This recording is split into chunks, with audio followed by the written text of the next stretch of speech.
Hello everyone, स्वागत है आप सभी का हमारे YouTube channel agri super mind पे।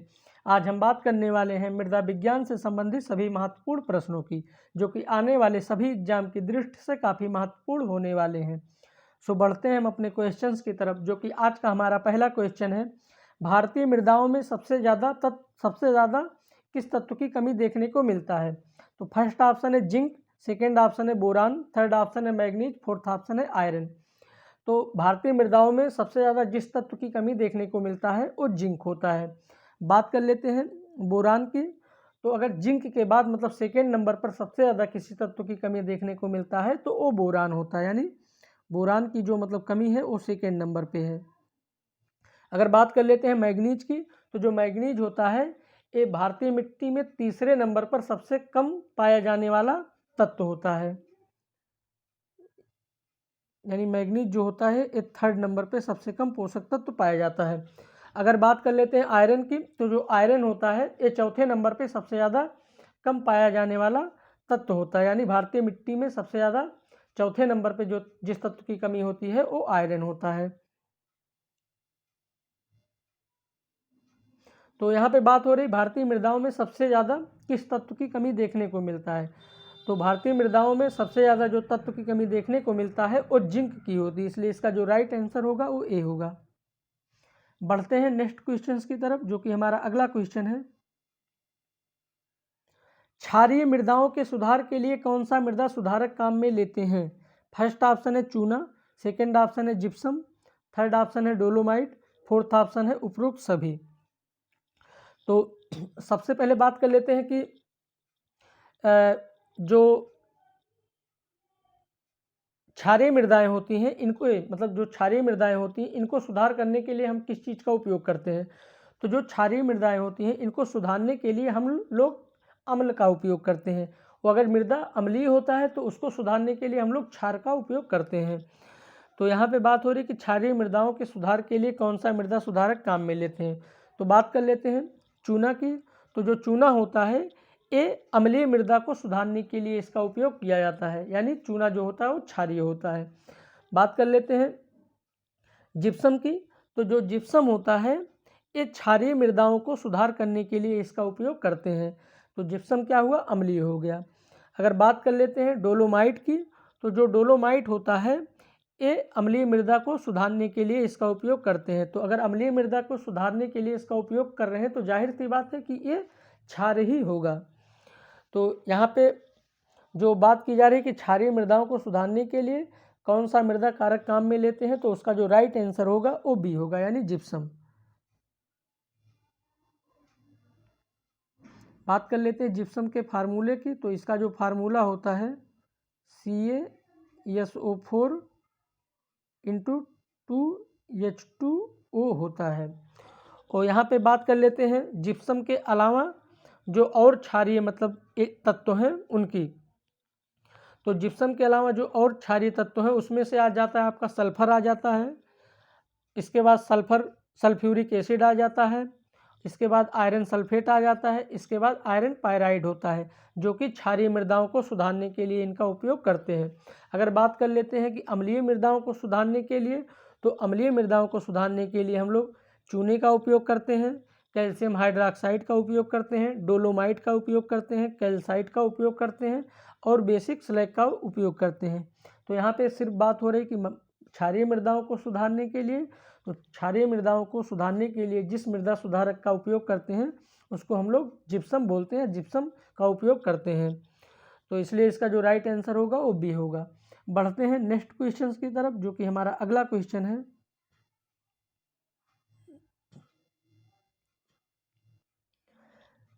भारत में सर्वाधिक क्षारीय मृदा कौन से राज्य में पाई जाती है? फर्स्ट ऑप्शन है केरल, सेकेंड ऑप्शन है राजस्थान, थर्ड ऑप्शन है मध्य प्रदेश, फोर्थ ऑप्शन है उत्तर प्रदेश। तो भारत में जो सर्वाधिक क्षारीय मृदा होती है ये उत्तर प्रदेश में पाई जाती है, इसलिए इसका जो राइट आंसर होगा वो डी होगा। बात कर लेते हैं कि मतलब उत्तर प्रदेश में जो मतलब लवणीय और क्षारीय मृदाओं से प्रभावित क्षेत्र हैं ये कितने हैं, या कितना मतलब क्षेत्र उत्तर प्रदेश में है जो लवणीय और क्षारीय मृदाओं से प्रभावित है। तो जो उत्तर प्रदेश में 12.95 मिलियन हेक्टेयर हैं, यानी उत्तर प्रदेश में 12.95 मिलियन जो हैं ये लवणीय और क्षारीय मृदाओं से प्रभावित हैं, मिलियन हेक्टेयर से प्रभावित हैं। तो इसलिए इसका जो राइट आंसर होगा वो डी होगा। बढ़ते हैं नेक्स्ट क्वेश्चन की तरफ, जो कि हमारा अगला क्वेश्चन है। सर्वाधिक अम्लीय प्रकृति का उर्वरक है। फर्स्ट ऑप्शन है अमोनियम नाइट्रेट, सेकेंड ऑप्शन है अमोनियम सल्फेट, थर्ड ऑप्शन है कैल्शियम नाइट्रेट, फोर्थ ऑप्शन है कैल्शियम अमोनियम नाइट्रेट। तो सबसे पहले बात कर लेते हैं कि जो इस तरह के दिए गए हैं कि अमोनियम नाइट्रेट है, अमोनियम सल्फेट है, कैल्शियम नाइट्रेट है, कैल्शियम अमोनियम नाइट्रेट है। तो इस तरह के जो उर्वरक होते हैं इनका जब हम लोग उपयोग लगातार मतलब मिट्टी में करते रहते हैं तो क्या होती है कि जो मिट्टी की अम्लता होती है वो काफ़ी ज़्यादा हो जाती है, यानी मिट्टी में काफ़ी ज़्यादा अम्लता पैदा हो जाती है। तो यहाँ पे बात की रहे कि सर्वाधिक अम्लीय प्रकृति का उर्वरक कौन सा है, यानी किस उर्वरक को मिट्टी में सबसे ज़्यादा डालने से मिट्टी की जो मतलब अम्लता है वो बढ़ जाती है। तो यहाँ पे जो अमोनियम सल्फेट होता है ये सर्वाधिक अम्लीय प्रकृति का उर्वरक होता है, जो कि मिट्टी में इसका लगातार यूज करने से मिट्टी की जो अम्लता होती है वो बढ़ जाती है। तो इसलिए इसका जो राइट आंसर होगा वो बी होगा। तो अगर बात कर लेते हैं कि हम लोग कैसे पता लगाएंगे कि कौन सा उर्वरक अम्लीय है या फिर क्षारीय है, तो हम लोग को इसका पता लगाने के लिए सबसे पहले हम लोग अम्लीय तुल्यांक निकालते हैं, अम्लीय तुल्यांक और क्षारीय तुल्यांक निकालते हैं। तो अगर बात की जाए कि ये निकालते कैसे हैं, तो सबसे पहले हम लोग सॉलिड का एक मतलब जो सॉइल होता है उसका एक पार्टिकल लेते हैं, यानी सॉइल का एक टुकड़ा ले लेते हैं। मान लीजिए सॉइल का एक टुकड़ा है और इसका पीएच 7 है। जब ये जो पीएच 7 है तो इसका मतलब ये न्यूट्रल है। तो हम लोग क्या करते हैं, बाहर से कुछ अम्ल ऐड करते हैं इसमें, मतलब अम्ल मिलाते हैं। अब मान लीजिए 100 kg अम्ल हम लोग इसमें इंक्लूड किए, मिट्टी के पार्टिकल में 100 kg अम्ल डाल दिए। तो अब अम्ल डालने पे क्या होगा, ये क्षारीय हो जाएगा। तो क्षारीय मतलब जिसका पीएच जितना ज़्यादा होता है वो ज़्यादा क्षारीय होता है। तो अब ये मतलब अम्ल डालने के बाद क्या होता है कि इसका जो मान है 7 और 7 से बढ़कर 8 pH हो जाता है। फिर पुनः ही 8 pH को हम लोग 7 pH में बदलने के लिए मतलब जिसका उपयोग करते हैं वो क्या होता है, मान लीजिए 8 pH को हम लोग 7 pH में बदलने के लिए कैल्शियम कार्बोनेट का उपयोग कर लेते हैं। तो अम्ल को मतलब जब हम लोगों ने मिट्टी में ऐड किया तो उसका जो पीएच मान था वो 7 से बढ़कर 8 हो गया, यानी अम्ल जो है वो क्षारीय हो गया। अब हम लोग को फिर से मतलब उदासीन करना है, उदासीन बिंदु जो होता है वो 7 होता है। तो फिर से जब हम लोग को इसको क्षारीय करना है तो फिर हम लोग किस चीज़ का उपयोग करेंगे, कैल्शियम कार्बोनेट, जो कि अम्लीय होता है।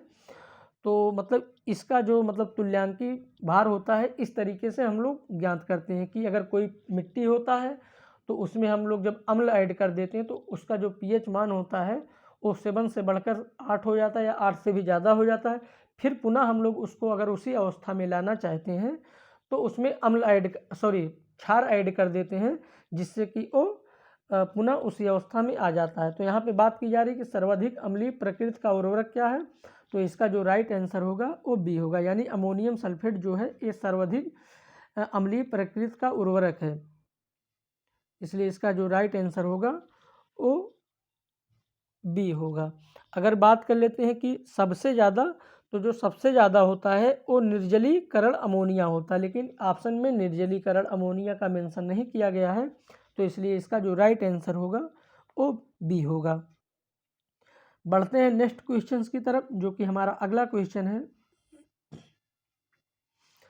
इस क्वेश्चन का जो ऑप्शंस है वो थोड़ा गलत मेंशन हो गया, तो इसलिए हम लोग इसको यहाँ पे छोड़ देते हैं। बढ़ते हैं नेक्स्ट क्वेश्चन की तरफ।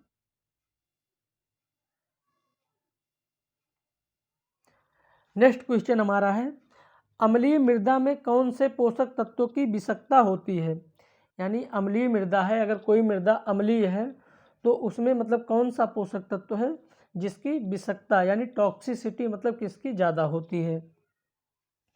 तो फर्स्ट ऑप्शन है एल्युमिनियम, सेकंड ऑप्शन है मॉलिब्डेनम, थर्ड ऑप्शन है फास्फोरस, फोर्थ ऑप्शन है उपरोक्त।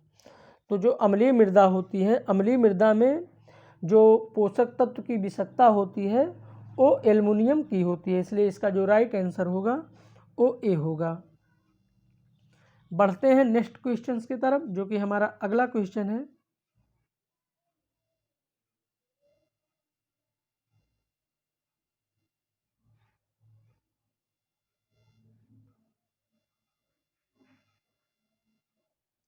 लवणीय व क्षारीय मृदाओं में बिजाई के लिए कितने प्रतिशत बीज अधिक रखते हैं।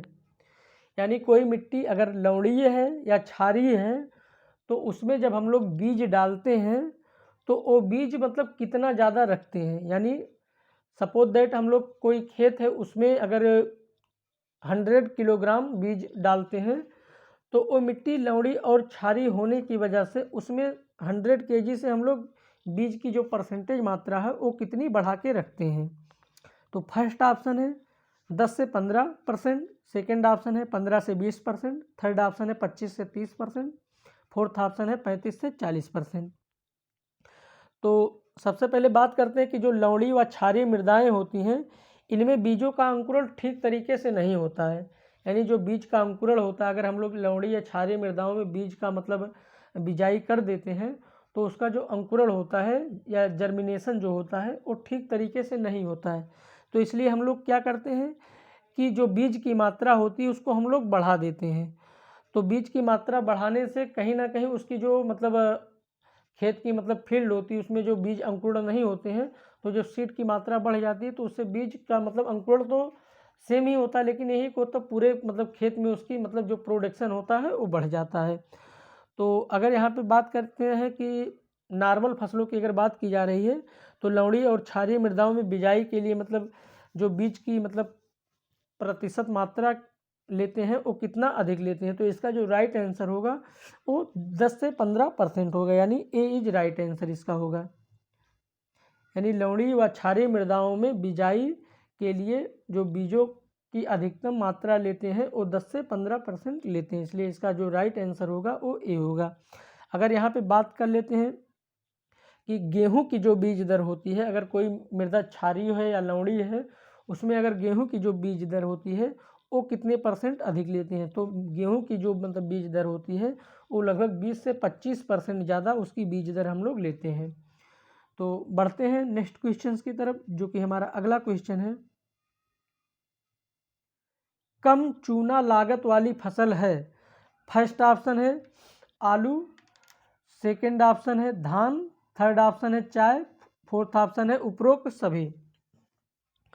तो बात करते हैं अगर कि अम्लीय मृदाओं की, तो अम्लीय मृदाओं को सुधारने के लिए हम लोग चूना डालते हैं, क्योंकि चूना जो होता है वो क्षारीय होता है। वो अगर बात करते हैं कि अगर हम लोग कम चूना डालने की बात कर रहे हैं किसी चीज़ में, तो जो मिट्टी की अम्लता होती है, जैसे मतलब अगर कोई फसल है उसमें हम लोग कम चूना डालना चाहते हैं, तो अगर कम चूना डालना चाहते हैं तो इसके मतलब क्या हुआ कि मिट्टी की जो अम्लता है वो तो ना तो बहुत ज़्यादा है ना तो बहुत कम है। तो यहाँ पे बात की जा रही है कि कम चूना लागत वाली फसल कौन सी है। कम चूना लागत यानी क्षार का उपयोग हम लोग कम करेंगे, तो क्षार का अगर उपयोग हम लोग कम करते हैं तो यानी मिट्टी की जो मतलब अम्लता होती है वो ज़्यादा होती है। तो मिट्टी की अम्लता यानी ये जो तीनों ऑप्शन है, आलू है, धान है, चाय है, इन तीनों में सबसे ज़्यादा कम चूना लागत वाली फसल होती है। इनमें कम मतलब चूना या कम जो क्षार होता है उसको देने की ज़रूरत होती है, तो इसलिए इसका जो राइट आंसर होगा वो डी होगा।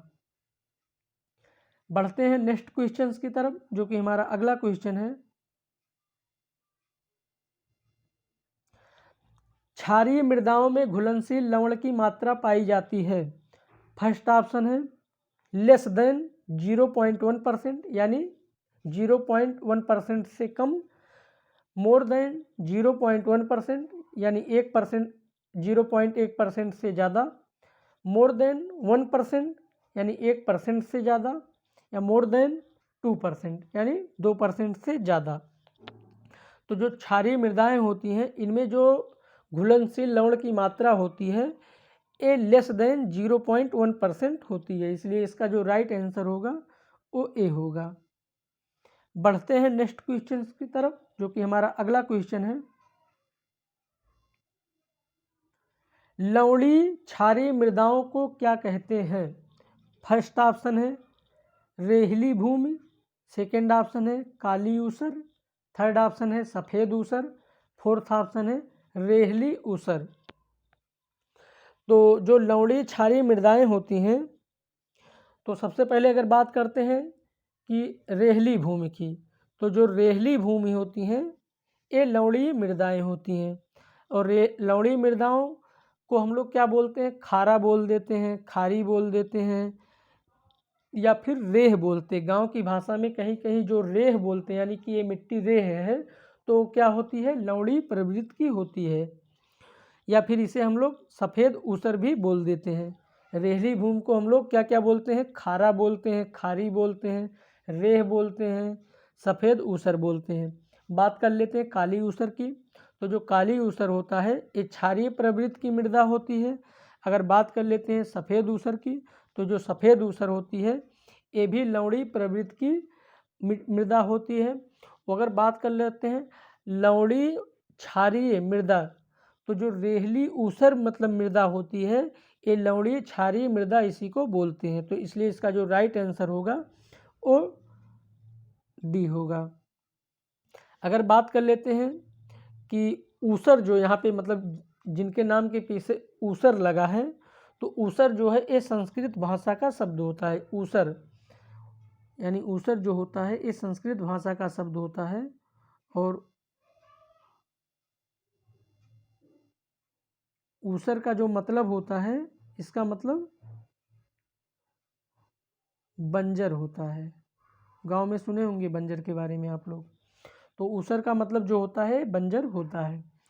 तो यहाँ पे बात हो रही है लवणीय क्षारीय मृदाओं को क्या कहते हैं? तो लवणीय और क्षारीय मृदाओं को हम लोग रेहिल ऊसर कहते हैं। तो इसलिए इसका जो राइट आंसर होगा वो डी होगा। बढ़ते हैं नेक्स्ट क्वेश्चन की तरफ, जो कि हमारा अगला क्वेश्चन है। भारत में खेत मशीनीकरण का स्तर कितना है? फर्स्ट ऑप्शन है 60%, सेकेंड ऑप्शन है 40 से 45%, थर्ड ऑप्शन है 20%, फोर्थ ऑप्शन है 25%। तो जो भारत में खेत मशीनीकरण का स्तर है वो कितना परसेंट, यानी भारत में कितने परसेंट मतलब काम जो अभी है खेतों में वो मशीनों को के द्वारा किया जा रहा है। तो इसका जो राइट आंसर होगा वो बी होगा। यानी भारत में जो खेतों में मशीनीकरण का स्तर है, यानी खेतों में जो मशीनें काम करती, मशीनों के द्वारा जो खेती की जाती हैं, उसका जो परसेंटेज अपने इंडिया में है वो 40 से 45% है। इसलिए इसका जो राइट आंसर है वो बी होगा। और 40 से 45% अगर बात की जाए पूरे भारत में, तो इसमें उत्तर प्रदेश, हरियाणा, पंजाब सबसे ज़्यादा आते हैं। और अगर बात करते हैं ब्राज़ील की, तो जो ब्राज़ील में खेतों का जो मशीनीकरण होता है, यानी ब्राज़ील में जो खेतों का मशीनीकरण होता है ये लगभग 75% भाग ब्राज़ील में मशीनीकरण खेतों का होता है। अगर बात कर लेते हैं यूएसए की, तो यूएसए में जो मतलब मशीनीकरण होता है खेतों में वो 95% होता है। अगर बात कर लेते हैं चाइना की, तो चाइना में जो मतलब खेतों में मशीनीकरण होता है वो 57% होता है। तो यहाँ पे बात हो रही है कि भारत में, तो भारत में जो होता है 40 से 45% होता है। इसलिए इसका जो राइट आंसर होगा वो बी होगा। बढ़ते हैं नेक्स्ट क्वेश्चन की तरफ, जो कि हमारा अगला क्वेश्चन है। भारत का कितने प्रतिशत रोजगार कृषि से मिलता है? फर्स्ट ऑप्शन है 48.9%, सेकेंड ऑप्शन है 60%, थर्ड ऑप्शन है 58.2%, फोर्थ है 65%। तो जो भारत में कृषि का मतलब कृषि से रोजगार जो मतलब मिलता है ये लगभग 48.9% लोगों को भारत में कृषि से रोजगार मिलता है। अगर मान लीजिए कोई सेक्टर है, 100 सेक्टर को हम लोग मान लेते हैं, तो 100 सेक्टर में से अगर बात की जाए कृषि की, तो कृषि से जो रोजगार मिलता है वो 48.9% भाग मिलता है। इसलिए इसका जो राइट आंसर होगा वो ए होगा। बढ़ते हैं नेक्स्ट क्वेश्चन की तरफ, जो कि हमारा अगला क्वेश्चन है। भारत में प्रति हेक्टेयर वर्तमान ऊर्जा उपलब्धता है। फर्स्ट ऑप्शन है 1.7 किलोवाट पर हेक्टेयर, सेकंड है 4 किलोवाट पर हेक्टेयर, थर्ड है 2.02 किलोवाट पर हेक्टेयर, फोर्थ है 3.0 केजी पर हेक्टेयर। तो भारत में जो मतलब वर्तमान ऊर्जा उपलब्धता है ये 2.02 केजी पर हेक्टेयर है। इसलिए इसका जो राइट आंसर है वो सी होगा। और बात कर लेते हैं 1 हेक्टेयर की। तो 1 हेक्टेयर बराबर होता है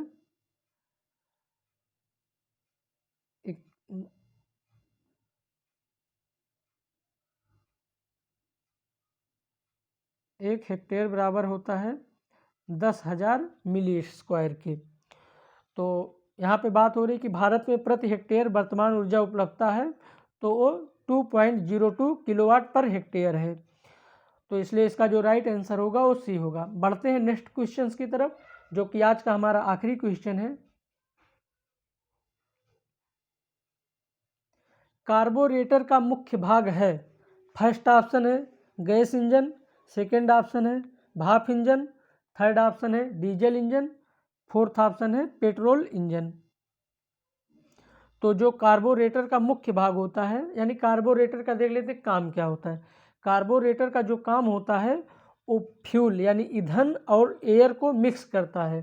तो यहाँ पे मतलब जो इसका राइट आंसर होगा वो सी होगा, यानी कार्बोरेटर का जो मुख्य काम है वो पेट्रोल इंजन का है। तो इसलिए इसका जो राइट आंसर होगा वो डी होगा। तो आज का हमारा वीडियो यहीं तक, मिलते हैं नेक्स्ट वीडियो में। तब तक के लिए good luck, take care, bye bye.